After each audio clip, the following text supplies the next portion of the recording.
Vous avez très probablement bien déjà vu cette défonceuse et vous savez peut-être aussi qu'elle est destinée au tiroir, bien que dans ce cas, le terme tiroir soit probablement plus approprié.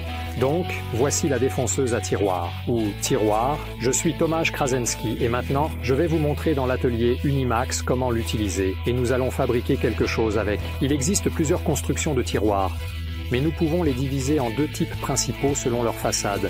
Celle-ci est soit intégrée sur les côtés et s'insère dans l'ouverture du tiroir, soit dépasse légèrement le tiroir lui-même, agissant ainsi comme un butoir lors de la fermeture. Dans le deuxième cas, la façade est donc fixée au corps du tiroir qui peut être fabriqué sans exigence esthétique car il est couvert par la façade.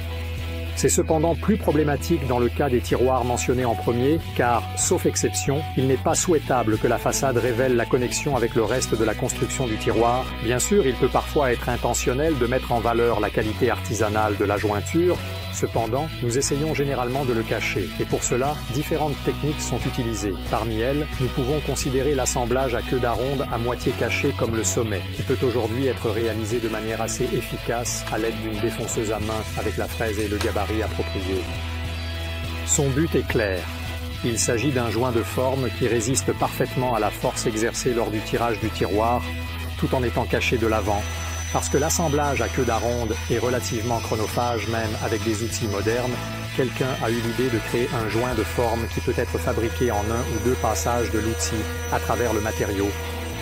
À première vue, il est évident qu'en comparaison avec la queue d'aronde, ce joint de forme ne tiendra pas seul et doit être combiné avec un joint matériel, dans ce cas avec de la colle. D'ailleurs, les assemblages à queue d'aronde sont également collés, cependant, la colle joue un rôle beaucoup moins important pour la solidité de l'assemblage. D'un autre côté, les colles de qualité actuelles garantissent une solidité de l'assemblage supérieure à celle du matériau collé lui-même. Dans ce cas, le bois, théoriquement, il est donc possible de fixer le panneau avant au reste du stock simplement à plat et cela tiendra également. Cependant, notre joint de forme simple augmente la surface de contact pour le collage et définit la position relative des pièces lors du serrage avec des serre-joints pour qu'elles ne glissent pas sur la couche de colle liquide. Comment utiliser cette défonceuse intéressante? Tout d'abord, vous aurez besoin d'une table de fraisage. Ceux qui n'osent pas en fabriquer peuvent utiliser de nombreuses tables fabriquées industriellement, ou au moins des plaques de fixation pour la défonceuse à main. J'ai utilisé le module de fraisage dans le centre de travail Triton avec la défonceuse à main de la même marque.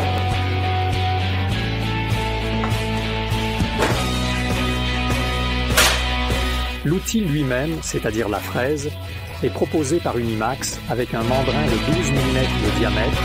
Après avoir fixé l'outil, vient la chose la plus importante, à savoir le réglage de la hauteur et de la profondeur de fraisage. Vous pouvez procéder par essai et erreur ou utiliser quelques outils pour un réglage rapide et précis.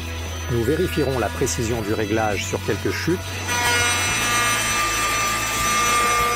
Lorsque vous fraiserez la rainure à l'avant, par exemple 2 fois, vous obtiendrez un avant avec un débord. Vous avez sûrement pensé que ce joint peut être utilisé pour fabriquer différentes caisses. Et vous avez raison. Mais comme j'ai justement besoin d'un porte-bière, pour les canettes et les bouteilles, je vais l'essayer tout de suite.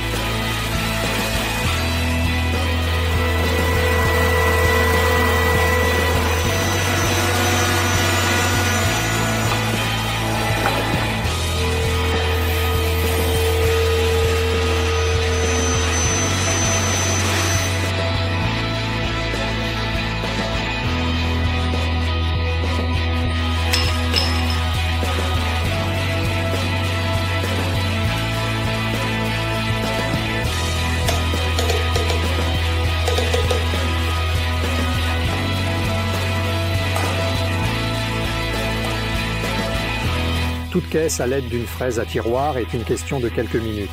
La rainure est un excellent aide lors du serrage avec des serre-joints et l'assemblage est propre et n'a pas l'air mal du tout. Si cette fraise vous a intéressé comme moi, vous trouverez le lien sous la vidéo, ainsi que pour tous les produits qui m'ont aidé dans mon travail.